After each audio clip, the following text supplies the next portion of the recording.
लखनऊ से ये तस्वीरें आपके सामने हैं। लखनऊ के सांसद, देश के रक्षा मंत्री राजनाथ सिंह नामांकन दाखिल करने से पहले देखिए एक मंदिर में वहां पर पूजा अर्चना करने पहुंचे हैं। ये तस्वीरें आपको दिखा रहे हैं।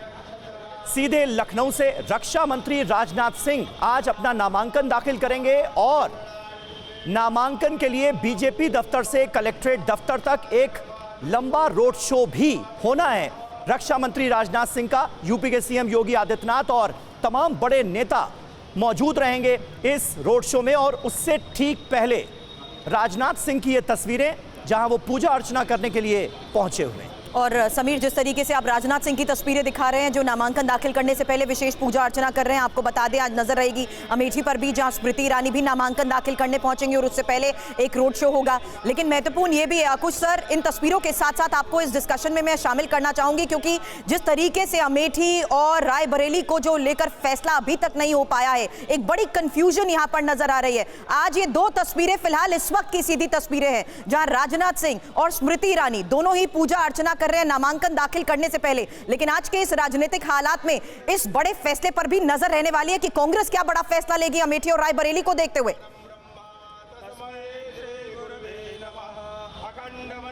भूमिका निभा रहा है, जिसमें जब उसको लड़ना चाहिए, जब उसको पूरी तैयारी के साथ सामने आना चाहिए। और आप नामांकन के दिन अगर नाम दाखिल करेंगे, कहने के लिए लोग कह सकते हैं कि साहब राजीव गांधी का नाम भी उसी दिन एक दिन पहले आया था, और भी चीजें बता सकते हैं कि साहब उसी दिन अंतिम पर आया था और वो जीत गए थे। लेकिन इस बार ये जीत इतनी आसान नहीं होने जा रही है। तो चाहे वो राहुल का मामला हो, चाहे वो प्रियंका का मामला हो, या आप कहें अमेठी का मामला हो या रायबरेली का मामला हो, पहले तो ये तय हो जाना चाहिए कि वहां ये लोग लड़ेंगे कि नहीं लड़ेंगे। अगर दूसरा आदमी लड़ेगा तो उसके बाद तैयारी का समय क्या है सर? आज के इस हालात में जनता कैसे तय करेगी फिर? मानी जाएगी। हाँ, तो यही तो मैं कह रहा हूँ ना कि जब जनता को ही नहीं दिखेंगे चेहरे, लोग नहीं दिखेंगे, बात नहीं होगी, तो कैसे होगा? तो जो पहले से है वो उसकी जीत लगभग पक्की मानी जाएगी। लेकिन एक बड़ी रोचक बात अभी आपके हमारे साथी के सामने हो रही थी। साथी ने पूछा कि निबंध लिखिए कलयुग का, और निबंध लिखना शुरू किया। जैसे हम लोग इंटर में जब करते थे, जब पढ़ते लिखते नहीं थे तो ऐसे ही करते थे हम, कि कलयुग पर निबंध लिखना होता था तो हम द्वापर युग की बात करेंगे, त्रेता युग की बात करेंगे, और त्रेता युग आने के बाद भाई जब द्वापर और त्रेता में हुआ तो कलयुग में भी ऐसा ही हुआ। तो कांग्रेस इसी तरीके की बात कर रही है। असल में उसको जब सीधा हमला की सीधी बात, अगर सीधा सवाल है सीधे जवाब देना चाहिए, लेकिन इस सीधे जवाब में ना पढ़ के कलयुग और त्रेता युग की बात की जा रही है। अब असली चीज ये है, यही हम सबको ध्यान रखना होता है। और ये पाठक या दर्शक जो है ये जानता है कि आप सीधी बात क्या कर रहे हैं। तो सीधी बात करके अगर आप करेंगे तो ये गृहयुद्ध से भी बचेंगे, गृहयुद्ध के हालात से भी बचेंगे। बिल्कुल। अक्सर अक्कू जी, आप जिस बात का जिक्र कर रहे हैं, हम पत्रकारों की ये शिकायत रहती है कि अगर सीधा सवाल पूछा जाता है तो हम उम्मीद करते हैं कि सीधा जवाब दिया जाए, लेकिन अक्सर नेता लोग जो हैं वो घुमा देते हैं और ये अक्सर होता रहता है। हमारे साथ आप बने रहें सर। दो तस्वीरें इस वक्त बहुत अहम दिखा रहे हैं। एक तो रक्षा मंत्री राजनाथ सिंह, लखनऊ के सांसद, आज उन्हें नामांकन दाखिल करना है, रोड शो शुरू होना है और उससे पहले वो पूजा अर्चना करते हुए नजर आ रहे हैं। दूसरी तस्वीर पर गौर कीजिए, अमेठी की तस्वीर है। स्मृति ईरानी, जिन्होंने 2019 में अमेठी के सारे समीकरण बदल कर रख दिए थे, राहुल गांधी को यहां से हराया था, एक बार फिर वो बीजेपी की उम्मीदवार हैं। और खास बात यह है, शाइना इंसी क्योंकि हमारे साथ मौजूद हैं बीजेपी से। शाइना जी, किस तरह से आप देखती हैं? और अब तो अमेठी से ये जो तस्वीरें सामने आ रही हैं, ये इस मायने में भी खास क्योंकि अमेठी के गौरीगंज में ही अपना आवास बनवा लिया है स्मृति ईरानी ने, और वहां पूजा अर्चना करके ये बताने दिखाने की भी कोशिश है कि हम तो आप ही के बीच हैं, आप ही के बीच रहेंगे, जीते या हारें। देखिए, स्मृति ईरानी जी ने जो जमीनी स्तर पे काम किया है, इसकी प्रशंसा करनी चाहिए। कहां से कहां वो पहुंच के अमेठी को अपना घर बना के वहां के लोगों के लिए ना सिर्फ लाभार्थी के स्कीम्स जो प्रधानमंत्री ने हर एक घर तक पहुंचाने का प्रयास किया है पूरे देश में, उज्ज्वला हो तो 11 करोड़ सदस्य, 25 करोड़ गरीब को गरीबी से हटाना, ऊपर उठाना। हम जानते हैं कि जो मुद्रा बैंकिंग है तो वहां भी अमेठी की महिलाओं को फायदा हुआ है। प्रधानमंत्री आवास योजना में 5 करोड़ घर बने हैं, 5 लाख दीजिए। आयुष्मान भारत के निमित्त मुद्रा बैंकिंग को लेके 60 से ज्यादा फीसदी महिलाओं को लोन मिला है। तो लिस्ट अपरंपार है। इसके साथ साथ आप देखिए तो पूरे देश में जो वातावरण है, एक आर्थिक राजधानी जो पूरे विश्व में पहले हम सोचते थे कि भारत कैसे पहुंच पाएगा वहां 11वें नंबर से 5वें, 5वें से 30वें। आप जानते हैं कि काम जो है वो ही एक मात्र है जहां वोटर तय करता है किसकी हार किसकी जीत। दूसरे तरफ राहुल गांधी को देखिए, जब अमेठी से वो हारे वो निकल गए वायनाड। 5 साल वो वायनाड से अमेठी आए भी नहीं। वायनाड में इतना डेस्परेट सिचुएशन कि उन्होंने एसडीपीआई और अन्य संगठन को जो आप जो बात कह रहे हैं उसी पर मैं प्रियंका जी से भी शायना जवाब ले लेती हूँ, क्योंकि ये बात स्मृति ईरानी ने भी कही कि अपना परिवार कौन कैसे बदल देता है, ये कैसे संभव हो जाता है। तो प्रियंका, इस वक्त का सवाल यही है, अमेठी और रायबरेली पर फैसले लेना इतना मुश्किल क्यों?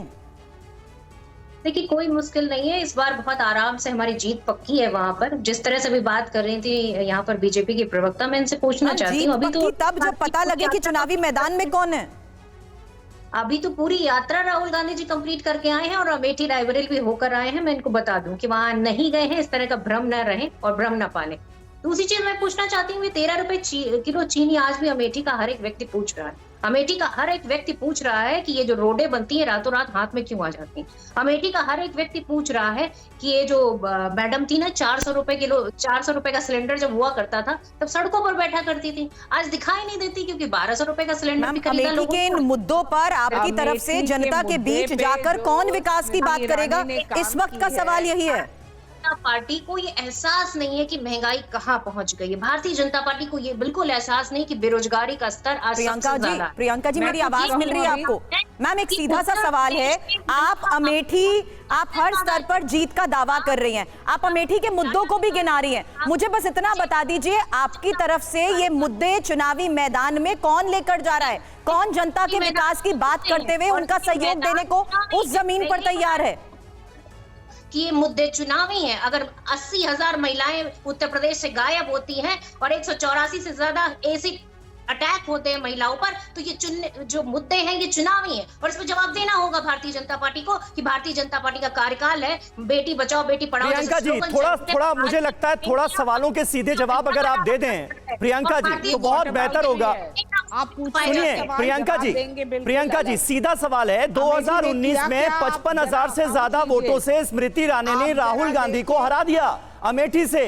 वो अमेठी जो कि कांग्रेस का गढ़ था बरसों पुराना, उसके बाद राहुल गांधी को अमेठी की जनता के बीच क्या नहीं रहना चाहिए था? वो वायनाड से लड़ते हैं, उनका अपना फैसला है, लेकिन अमेठी को लेकर, रायबरेली को लेकर कांग्रेस पार्टी के अंदर ये जो कंफ्यूजन है, इस पर भी तो कुछ बोलिए। देखिए, कोई कंफ्यूजन नहीं है, पूरी तरीके से आपको आज पता चल जाएगा कि कौन कहां से फाइट कर रहा है। पर मैं ये जरूर बताना चाहूंगी कि जो पूरा देश का चुनाव है और ये देश का चुनाव है, ये सिर्फ अमेठी रायबरेली का चुनाव नहीं है। इस देश के चुनाव के मुद्दे असली ये है कि इस देश का जो बेरोजगार युवा है वो आज अपनी समस्याओं को लेकर खड़ा हुआ है। महंगाई एक असली समस्या है जिसके लिए युद्ध चल रहा है लोगों के अंदर।